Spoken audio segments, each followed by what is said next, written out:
I am often asked, if there is a God, why does He make bad things happen? God doesn't make bad things happen. God tells us how to ensure that good things happen, but we don't pay attention. I'm not talking about paying attention to global warming, the melting glaciers, or the Hollywood stars.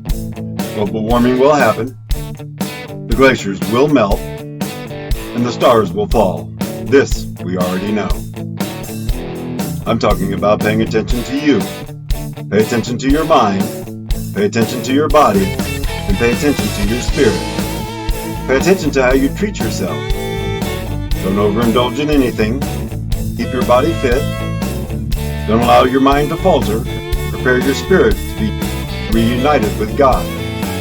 If you do, God will be pleased and you will be blessed. Pay attention to God's rules and live by them. There are only 10. Pay attention to what you say. Your tongue is the most powerful weapon that you possess. But more importantly, pay attention to what's not said. Oftentimes that will be the only honest answer that you'll ever get. Don't pay attention to other people's faults unless you've managed to correct all of your own. If you are able to do so, please tell me how. Pay attention to your character. You never know when an insignificant act might have a significant impact on someone else's life. I call those moments insignificantly significant.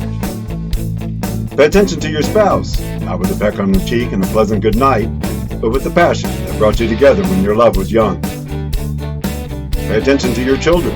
Don't let someone else raise them. Pay attention to your priorities.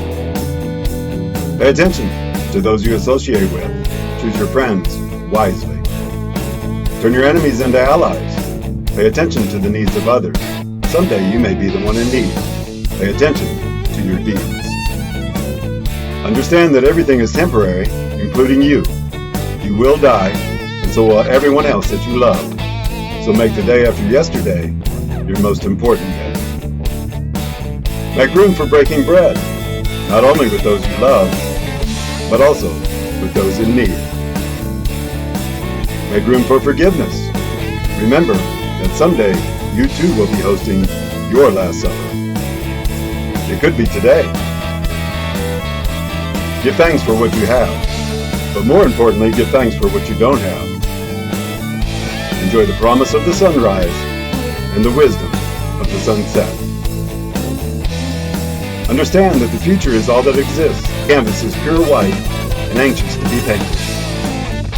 The past is past, and so has this moment. The only thing that's left is whatever's next. So pay attention to whatever's next. It may last no longer than a heartbeat, but it's the only picture that you get to paint. Pay attention to the afflicted, the needy, the widows, and the orphans. If you do, God will be pleased and you will be blessed. Pay attention to your deeds. They too become a part of your final painting. Set a good example. Don't be the one who sets a good bad example or a bad example of being good. There are plenty of fools to fill those shoes. Be kind and set a good example. Should you lose your colors along the way, follow in the footsteps of Jesus. They will lead you home. Pay attention to how many times you run away from yourself. But more importantly, pay attention to how many times that you catch up with yourself. Because no matter how far you run, you will always be there.